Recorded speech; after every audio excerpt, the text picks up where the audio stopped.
I'm like a recovering alcoholic, finally sobered up to how them spirits had haunted me.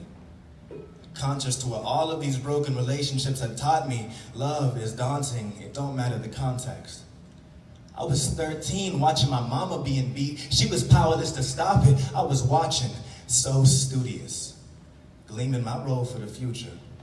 A punching bag, the son of a man who didn't want him. If I could go back in time, I'd close the eyes of a child trained tightly on influencers who misused and abused the pedestals we put them on.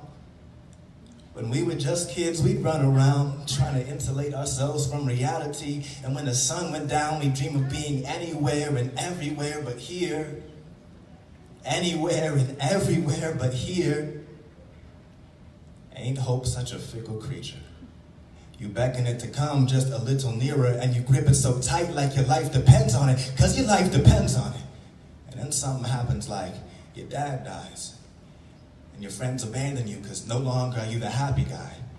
Now isolated and ostracized, you're left to pick up the brittle pieces of the broken hope that's at your feet, filled with bitter feelings toward the love that atrophied, like never again will I ever let anyone in, because hope isn't like Humpty Dumpty, it can't be put back together again. No, how come my family doesn't know just how bad I'm hurting? Probably because I don't. Probably because I don't know just how bad I'm hurting, and I won't for like 7 more years. So flash forward for like 7 more years, I'm 23. And my life is like a constellation, I'm connecting the dots. I see how the past affected, detriments, obstacles, and I'm sensing the walls I've raised to protect myself from every possible way you could hurt me. But you hurdled them, oh Lord, how you hurdled them with a burst of speed. And I'm scared, because nobody has ever been as close to my heart as you. And nobody has ever seen me as deep with as much clarity as you always do. And because of that, I don't always know how to respond to you. But it's obvious, my walls are useless. But what if you decide you don't like what you are seeing? Will you leave? And I'm worried. You know my thick skin's a facade, I'm soft.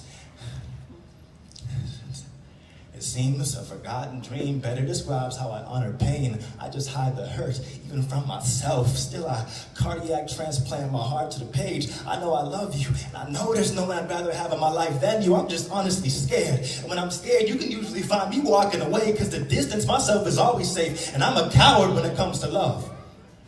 Intimacy is intimidating.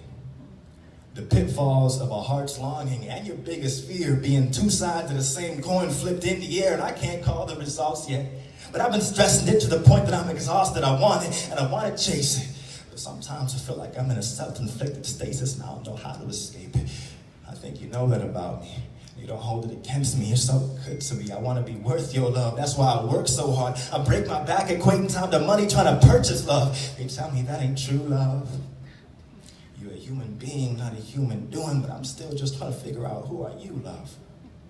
I mean, I know your name, but I don't always know your ways. I'm being so honest. It hurts as I'm lost in my thoughts, as my process unfurls. As you know, I think I'm like a recovering alcoholic, finally sobered up to the fact the past can make or break a man, and pardon me, I'm just a little bit broken up.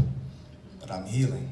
And I want you near me more so. You're like a 7-course meal to a starving stomach. You feel me, oh how you feel me. And like Martin Luther with the Million Man March, you are teaching me how to stand for something. So I won't ever leave you. You are teaching me how to stand for something. So I promise, no matter how close we get, how afraid I feel, I won't hit the panic button. Because throughout this poem, I've been gaining clarity on the strength of our relationship and its rarity. It's a treasure that I value much, so I won't ever leave you. Anything except for love letters. I want us to last until the rapture comes, and even then, we won't come untethered.